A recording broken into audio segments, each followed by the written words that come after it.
Drama serial तरके वफा। फुप्पो ने इस बार घर से हिस्सा मांग ही लिया जब दादो ने उन्हें घर से निकालने का कहा था। सिप्ते इस बार मरियम के घर ही पहुंच जाता है और दादो के साथ भी मुलाकात करता है। नुशीन के साथ अनीला इस बार सिप्ते की शादी करवाना चाहती है। आने वाली किसी मुकम्मल कहानी में आप सभी दोस्त देखेंगे। सिप्तैन इस बार परेशान है। परेशानी में वो मुलाकात करने के लिए मरियम के ही घर में पहुंच जाता है। दादो का भी हालचाल जानता है क्योंकि मूड तो इस बार मरियम का भी खराब है ही, जिसकी बिना पर वो ऑफिस में भी जाने के लिए आजकल सोच भी नहीं रही। जैसे ही घर में दादू के साथ मुलाकात होती है, दादू से हालचाल जानता है, प्यार देती है। यहाँ पर दादू मरियम यहाँ पर बहुत ज्यादा परेशान होती है, अपनी माँ के पास खड़ी होती है। मरियम की माँ भी यहाँ पर सारा का सारा माजरा देख रही है कि आखिर सिप्ते इस घर में बार बार आ रहा है और उसकी बहनें भी इस घर में आई। दादू को तो इस बार पसंद आ ही चुका हुआ है सिप्ते। दूसरी जानिब लेटी है मरियम सोचों में ही गुम। घर में इस बार परेशानी का समा हो ही गया जब फुप्पो ने अपना इस घर से अपना हिस्सा मांग लिया।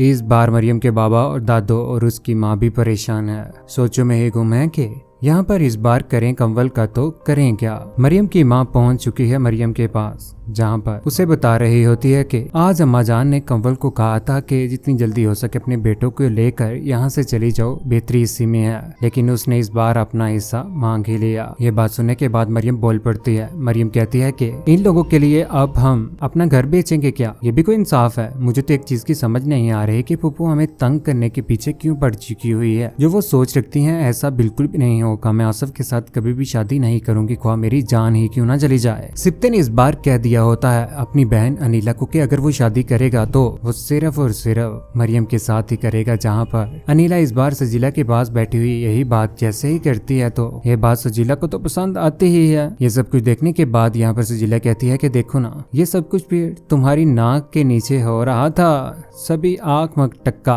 तुम्हें तो इस बात का पता ही नहीं चला। यहाँ पर सजीला भी है तो चालाक ही, जानती सब कुछ है। अनीला कहती है कि जब मैं कह रही थी कि नुशीन के साथ शादी करवा दो तो उसके साथ नहीं होने दी। बाजी पलटी है, लेकिन बाजी किस तरह से मानते हैं तुम्हारी बहन बहुत अच्छे तरीके से जानती है। इस बात तो फुप्पो ने इनकार किया था, अगली बार देख लेना, इंशाल्लाह सिप्ते करेगा। ये बात सुनने के बाद यहाँ पर सजीला हक्की बक्की रह जाती है कि क्यों दुश्मन बनी हुई है अपने भाई का भी। शुरू से लेकर आज तक इस घर में ही बादशाहत करती आई थी, शादी भी नहीं की, सिर्फ और सिर्फ इस घर के ऊपर और पैसे के ऊपर ही नजर थी सिप्ते के। रात के वक्त बात कर रहे होते हैं यहाँ पर मरियम और सिप्ते। कॉल पे जैसे ही बात हो रही होती टेरेस के ऊपर मरियम बहुत ज्यादा खुश है इस बार के कोई तो है उसका सोचने वाला। काल के ऊपर बात हो रही होती है, ऊपर से सजीला आ जाती है। सजीला देखती है कि ओ मुझे पता है तुम किसके साथ बात कर रहे थे। उधर घर में इस बार अनम पहुंच ही चुकी।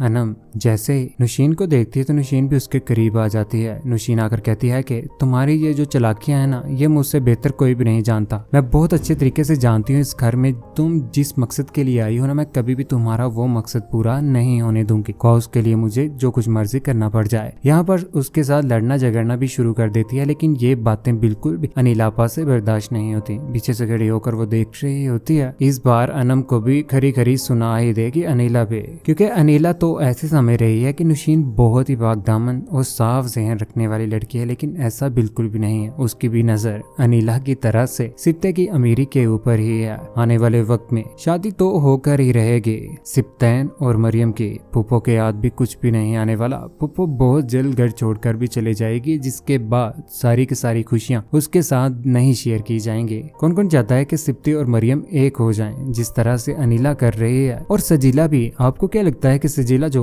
सोच ये रख रही है कि वो मरियम और सिप्ते को एक कर लेगी, उसकी पॉजिटिव सोच है? उसकी सिर्फ और सिर्फ ये सोच है कि ऐसे लोगों के साथ शादी की जाए जहां पर वो लोग उनके नीचे दबकर जिंदगी गुजारें। मरियम को हमेशा से दबा कर रखेंगे क्योंकि वो मासूम है। इनका बुरा अंजाम कौन को देखना चाहता है? नीचे कमेंट सेक्शन में अपनी मोहब्बत भरी राय का इजहार जरूर कीजिएगा। चैनल को सब्सक्राइब करने के बाद बेल का बटन जरूर दबाइएगा। अपने ख्याल रखिएगा, दुआ में याद रखिएगा। अल्लाह हाफिज।